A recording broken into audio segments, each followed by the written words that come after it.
Hello everyone, welcome to Learn with Fun class 6. Before we start, don't forget to like and subscribe our channel for more videos. In this video, we cover English chapter 2, The Raven and the Fox. मैंने आपको कल chapter समझाया था, सारे इसको हिंदी में translate करके समझाया था. आज हम इसका book work and question answer cover करेंगे. ठीक है बच्चों, तो बुक वर्क मैंने ऑलरेडी कर लिया है, मैं आपको समझा देती हूँ. देखिए, fill in the blanks choosing the correct option. Stanza 1.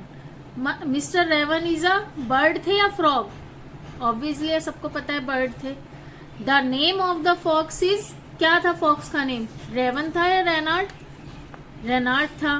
Mr. Raven had in his beak, क्या था उनकी चोंच में? A piece of food था या a bunch of leaf? Leaf की bunch मतलब leaf थी जो टहनी मतलब bunch of leaf मतलब पत्तियों का जो ढेर. तो क्या था? A piece of food. Stanza 2 में क्या है? The fox calls the raven a foolish bird या गुड लुकिंग बर्ड. फॉक्स उसको क्या बोल रही थी रेवन को कि आप एक फुलिश बर्ड है या गुड लुकिंग? तो good looking bird. The fox ask the raven to dance करने को बोला था या सिंग? तो सिंग उन्होंने बोला था ना आप बहुत अच्छा गाते हैं, तो sing. The raven and the fox live in the trees या वुड्स? किसमें वो फॉक्स लिव इन द, एक सेकेंड, स्टैंजा 2 में the raven and the fox live in the birds of these woods.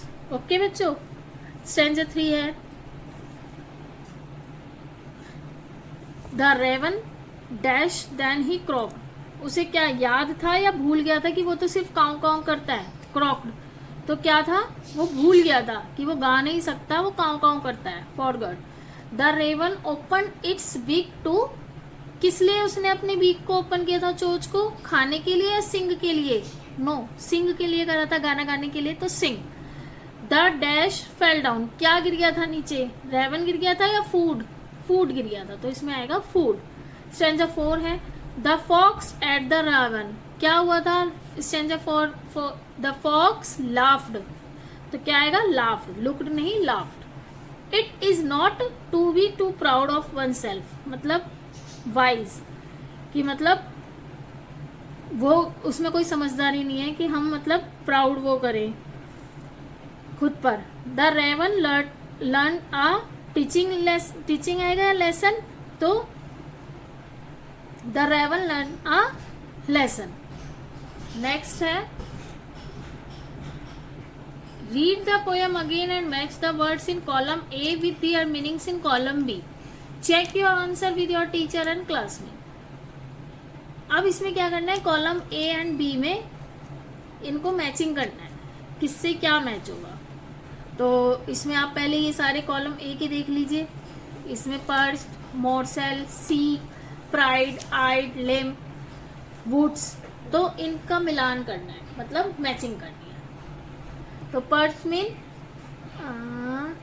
Set on a branch, क्या होता है? Set on a branch. Morsel small piece of food, morsel बोलते हैं small piece of food. Seek मतलब कुछ देखना, seek तो मतलब to look for something. Pride मतलब प्राइड वैसे घमंड भी होता है, लेकिन ये होता है कि अपने आप को ज्यादा अच्छा फील करना मतलब और लोगों से. तो pride feeling that you are better than others. I looked with the interest at something. Woods a smaller area of forest with similar kind of trees. Line branch of a tree. Okay बच्चों, तो इसकी matching कर लीजिएगा. 1 का 4 से मिलाइए, मोरसेल का 1 से मिलाइए, seek third को 5th से मिलाइए, प्राइड को 3rd से मिलाइए, I second line, branch of a tree, woods a smaller area 6 से. ठीक है.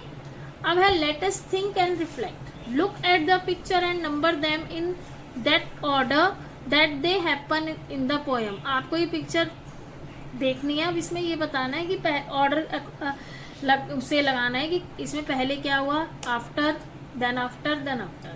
तो इसमें से चारों पिक्चर्स देखेंगे तो सबसे वन में उसको जो रेवन था उसको अ पीस ऑफ फूड मतलब मिला, रोटी का टुकड़ा, जिसे देखकर लोमड़ी मतलब उसे देख रही थी, उसे खाना चाहती थी, लालच आ गया था। थर्ड, उसने क्या करा, गाना गाने के लिए अपनी चोंच खोली। फोर्थ, वो रोटी का टुकड़ा लेकर भाग गई। तो ये हमने चारों, इसमें आएगा सेकंड, इसमें आएगा फर्स्ट, इसमें आएगा थर्ड, इसमें आएगा फोर्थ। नेक्स्ट लेते हैं। अब देखिए सेकंड है, read the following lines and answer the question that follow. Sir raven, you are a handsome bird, such feather if you would only sing, the birds of these woods would call you king। तो उन्होंने क्या बोला, सच feather refer to, क्या थे उनके feather को, उसने क्या बोला था, मतलब उसके feather कैसे थे, क्या बोली वो, शाइनी एंड ब्यूटीफुल है आपके feather, ब्लैक एंड डल है, या ग्रे एंड लॉन्ग है, या शॉर्ट और अनअट्रैक्टिव है। तो ऑब्वियस है, आपको ही पता है उसने क्या बोला था कि आपके feather बहुत शाइनी एंड ब्यूटीफुल है। नेक्स्ट है, why would the birds of the woods call the raven king. क्यों उन्होंने बोला था कि आपका जो आप मतलब रेवन किंग कहला सकते हैं बर्ड्स में। तो इसका आंसर देखिए बच्चों, ये मैंने इसको पहले ही लिख लिया है।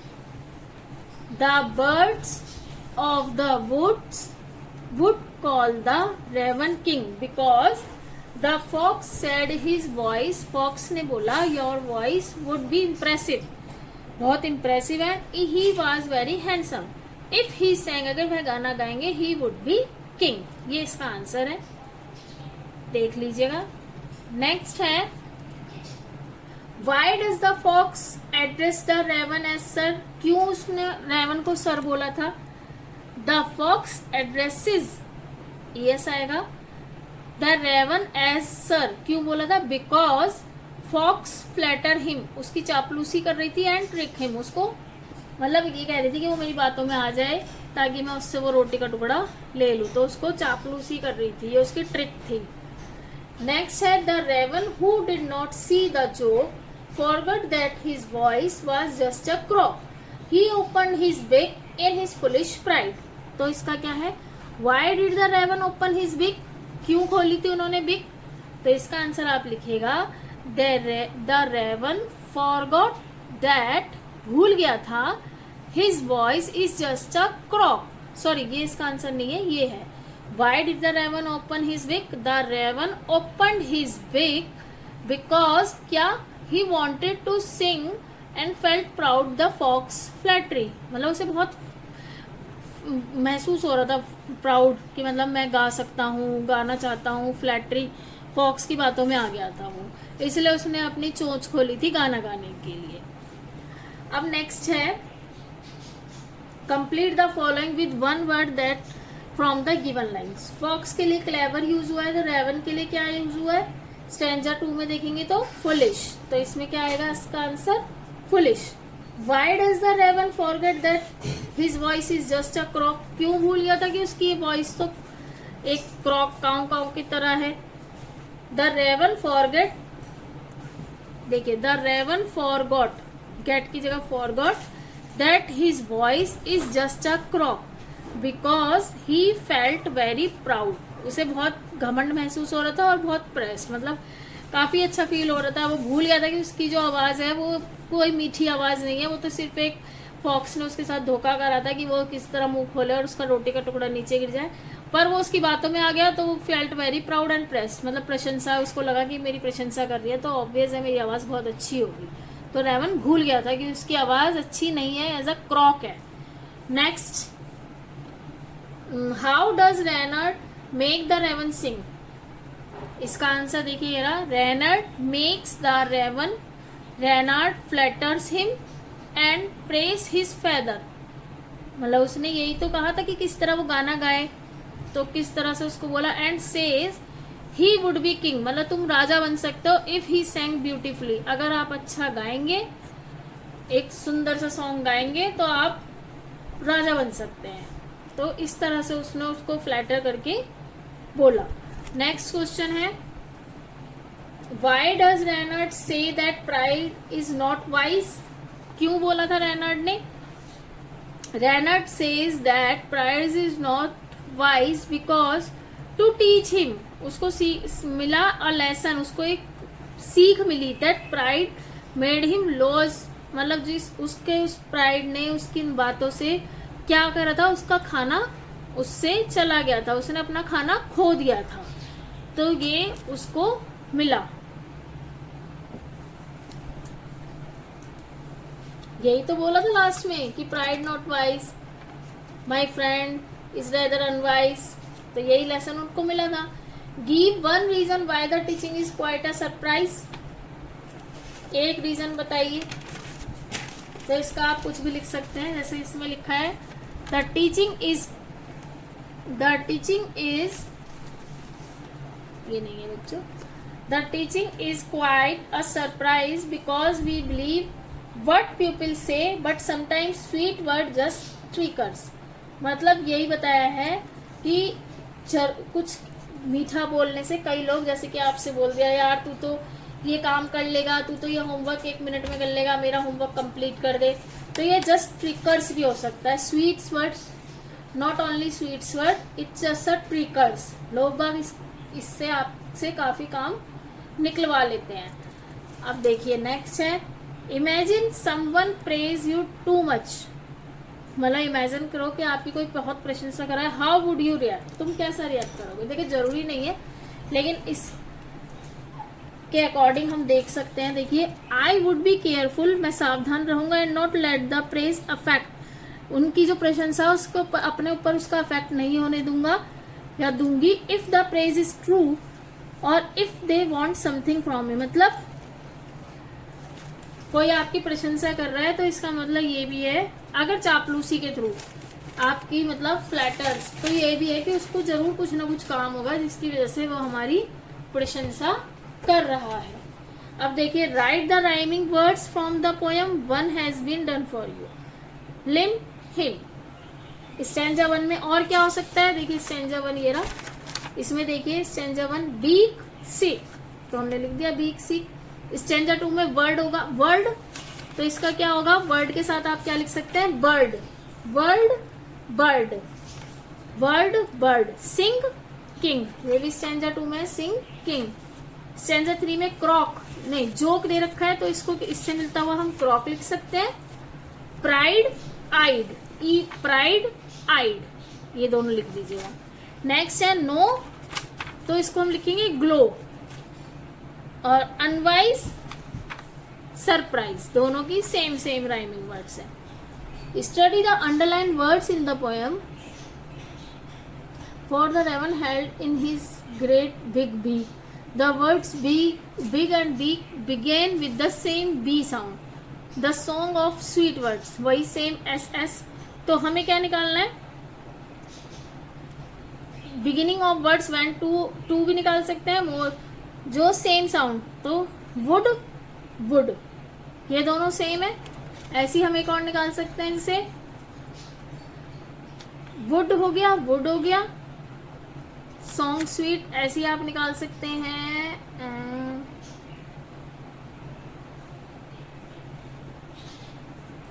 जैसे वुड और वुड तो लिख दिया, एक और लिखना हो तो आप पीछे देखिएगा, 2 वर्ड्स और लिखने हैं, जैसे सिंग और किंग हो गया, सॉन्ग और स्वीट एसएस वाले, तो आप ये भी लिख सकते हैं जैसे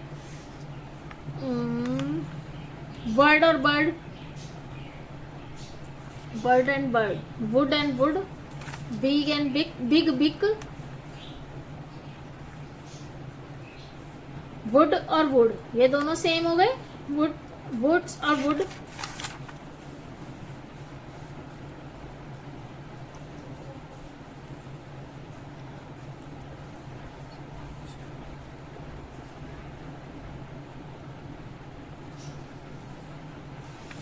यही लिख दीजिएगा वुड और वुड, और तो मुझे क्योंकि सिंग सॉन्ग और स्वीट भी लिख रखा है, बिग बीक भी लिख रखा है, तो इसके अलावा तो मुझे और कोई वर्ड नहीं दिख रहा जो सेम अल्फाबेट से हो।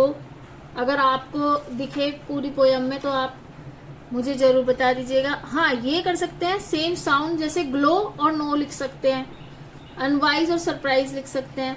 लेकिन ये एक ही जैसे वर्ड्स, जैसे वुड और वुड तो था इसमें, वो मैंने लिख दिया। अगर आपको दिखे तो, क्योंकि हा तो लिखा नहीं जाएगा, तो यही लिखा जाएगा। नेक्स्ट है, आपको choose the correct opposite word करना है। ठीक है, आपको ऑपोजिट वर्ड इनका ऑपोजिट लिखना है। तो इसमें क्या करेंगे, इसमें आपको दिया हुआ है choose the correct opposite from the box given below and complete the table. There are 2 extra words, 2 extra words दिए हुए हैं आपको। तो इसमें आपको क्या करना है, उनको नहीं लिखना, देखना है आपको कि क्या है उसके बाद। तो आप फर्स्ट है मतलब कहीं बैठना, तो फ्लू मतलब उड़ना, फॉरगॉट भूल जाना, रिमेम्बर याद रहना, याद, फुलिश मूर्ख कह सकते हैं, वाइज बुद्धिमान, प्राइड फुलिश मतलब मूर्ख ही होगा, वाइज मतलब बुद्धिमान। अब क्या है, फुलिश हो गया, हाँ। प्राइड मतलब क्या होगा, प्राइड मीनिंग होगा ह्यूमिलिटी, मतलब प्राइड मतलब किसी चीज में घमंड, या जैसे किसी चीज पे गर्व रहना, जैसे प्राइड फील हुआ मुझे, तो उसको क्या बोलेंगे कि मतलब आज मुझे बहुत प्राइड फील हुआ, तो इसका क्या होगा, घमंड। और ह्यूमिलिटी मतलब होता है विनम्र, विनम्रता, विनम्र, मतलब जैसे बोलते हैं ना, विनम्रता ही यूज होगा वैसे इसका।